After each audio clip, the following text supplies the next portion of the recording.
आऊज़ुबिल्लाहि समीउल अलीम मिनश्शैतानिर्रजीम बिस्मिल्लाहिर्रहमानिर्रहीम मन यक़्तुल मुमिनन मुतअम्मिदन फ़जज़ाहु जहन्नम सदक़ल्लाहुल अलीयुल अज़ीम अल्लाहुम्मा सल्लि अला मुहम्मद व आलि मुहम्मद। अज़ीज़ान मन बिरादरान इस्लाम, कुरान की आयत है कि जिसने जानबूझकर एक मोमिन को कत्ल किया फ़जज़ाहु जहन्नम, यकीनन उसकी सज़ा जहन्नम में खालिदन फ़ीहा अबदा, वो इसमें हमेशा रहेगा। वह अदल अज़ाब महीना, उसके लिए ख़तरनाक दर्द शदीद तरीन अज़ाब तैयार है। ये कुरान की आयत के हिस्से हैं।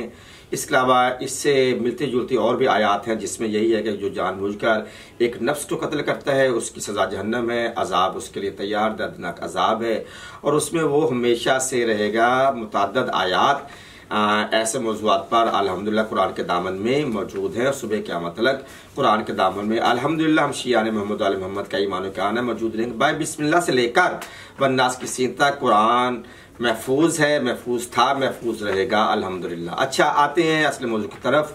अक्सर ये जो कत्ल गारत आजकल के हालात के पेश नज़र, जो आपको पता है कि अभी हाल ही में कोयटा का वाक़या रूनमा हुआ जहाँ पर 11 बेगुनाह बेज़रर मुसलमान कानकुन मजदूरों को जो हलाल रोटी कमाने के लिए गए हुए थे बेदर्दी के साथ, वहाँ उनको शहीद किया गया, दरिंदगी दिखाई गई, वहशत दिखाई गई। जो इंसान की, मैंने कहना इंसान तो इंसान क्या, दरिंदे भी इससे ज़्यादा घिनौना अमल फेल नहीं करते जितना एक इंसान नुमा भेड़ियों ने किया। जब सामने लोगों के कमेंट्स आए तो इंतहाई अफसोस हुआ। उनमें से कुछ ऐसे भी यजीज जहन के लोग और बिलखसूस उलमा ऐसे थे, उन्होंने कहा कि ये जो कत्ल गारत हो रही है ये शिया ज़ाकिरीन मौलवियान की तकरीरों की वजह से हो रही है। अब मेरी समझ में नहीं आती कि शियान अली के ज़ाकिरीन और मौलवियों की तकारीर से ये क्यों कर हो रही है, हालांकि हमारे शियान अली के जितने ज़ाकीन हैं और उलमाए कराम में बड़े एहतियात से पढ़ते हैं, मोहब्बत अहले बैत का दर्ज देते हैं, मोहब्बत साबिक़ पैगम्बर का दर्ज देते हैं। कभी भी हमारे मिंबर पर किसी मोतबर शख्सियत का नाम लेकर अशारतन कनायतन कभी उसकी तौहीन नहीं हुई। हाँ, अगर कहीं कोई कहते हो रही है तो हम उनको कल भी कंडम करते थे, आप भी कंडम करते हैं। हम कल भी उस किस फेल से नाला हैं, पसंद नहीं करते, हम आज भी पसंद नहीं करते, क्योंकि कुरान जो हमें दर्स इखलाक दे रहा है उस दर्स इखलाक का जो मंबा है वो ख़त्म मरतबत मोहम्मद मुस्तफ़ा सल्लल्लाहु अलैहि वसल्लम की ज़ात है और आम अहले बैत पैगम्बर है।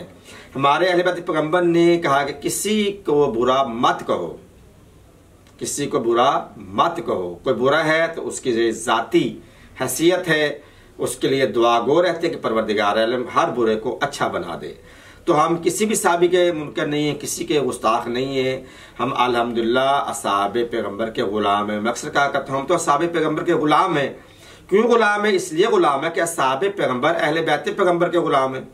जैसे कि वाक़यात आपके पास इमाम हसन हुसैन का और खलीफा दोम के बेटे का आपके सामने मौजूद है। ये शियान अली के ज़ाकिर और मौलवियों की वजह से कत्ल गारत नहीं हो रही, बल्कि ये एक सोच चली आ रही है जो बनी उमैया बनु अब्बासिया से चली आई है, जिसको आजकल तकफीरियत कहा जाता है। जो कहते हैं कि हमारे अलावा सब काफिर हैं, हमारे अलावा सब हमारे नज़दीक वाजिबुल कत्ल हैं, इस्लाम का दूर दूर तक इनसे कोई बात नहीं, अपने आप को मुसलमान कहते हैं। हालांकि इस्लाम में ये चीज़ नहीं है जिसको वो अपनाए हुए हैं कि बेज़रर लोगों को कत्ल कर दिया जाए, असहाबे पैगम्बर के नाम पर कत्ल किया जाए। हालांकि असहाबे पैगम्बर तो कत्ल गारत से बड़ी दूर भागते थे, वो तो मोहब्बत का पैगाम देते थे, वो तो अखुवत का पैगाम देने वाले हैं, वो तो लड़ाई झगड़े से दूर रहने वाले हैं। नहीं, ये असहाबे पैगम्बर की सीरत नहीं है और ना ही अहले बैत पैगम्बर की सीरत है जो आजकल के हालात आपके सामने हैं। हमारे उलमा, हमारे ज़ाकिरीन माशाल्लाह मजालिस में आते हैं, मजलिस में आते हैं, मिंबर पे आते हैं तो आके फ़ज़ाइल व मसाइब मोहम्मद व आले मोहम्मद को बयान करती हैं। हाँ, अगर किसी की तरबियत अच्छी नहीं हुई है, कोई ऐसी बात करता है तो हम उसको पसंद नहीं करते। वो शायद इक्का दुक्का हर जगह पे होते हैं। कोई भी ऐसा मसला नहीं है कि जहाँ पर मुतशद्दिद लोग ना हो, हमारे पास तो ना होने के बराबर है। बल्कि मुझे कोई ऐसा मौलवी ज़ाकिर मुतशद्दिद नजर ही नहीं आता जिसको आप कह रहे हैं नहीं ये एक सोच है, ये दुश्मनी अहले बैत है। अच्छा, आज की तो कत्ल गारत ये हो रही है, इससे पीछे वाक़या करबला क्यों रूनुमा हुआ, मौला अली की शहादत क्यों हुई है, इमाम हसन को क्यों शहीद किया गया, इमाम हुसैन को क्यों शहीद किया गया, और बनु मैया बनु बासिया के दौर में, हज्जाज में, यूसुफ के दौर में लाखों शियान और मुहिब्बान अहले बैत क्यों शहीद हुए? नहीं, एक सोच चली आ रही, वही सोच है कि जो एक तरफ मोहम्मद रसूलुल्लाह की सोच है, दूसरी तरफ अबू जहल अबू लहब की सोच है, फिर आगे ये तसलसल कायम है। ये वही सोच है कि जो जनाब मूसा और फिरौन के दरमियान है, ये वही सोच है जो जनाब इब्राहीम और नमरूद के माबैन है। एक तरफ ईमानी कुव्वत है, रहमानी कुव्वत है, दूसरी तरफ शैतानी कुव्वत है। ये दो कुव्वतों का मुकाबला है, ये वो सोच है, इसकी बिना पर कत्ल गारत की जाती है। तो मैं दुआ गो हूँ कि परवरदिगार आलम हम तमाम तर मुसलमान आलम को मुत्तहिद और अखुवत के साथ अपने भाईचारे को और बढ़ाना चाहिए और इस कत्ल गारत से दूर रहना चाहिए। जुल्म कहाँ भी हो, कहीं भी हो, किस पर भी हो, जुल्म जुल्म है। हम जालिमीन के खिलाफ हैं, मजलूम के हमेशा साथ खड़े थे, खड़े हैं, खड़े रहेंगे। वस्सलामु अलैकुम वरहमतुल्लाहि वबरकातुहू।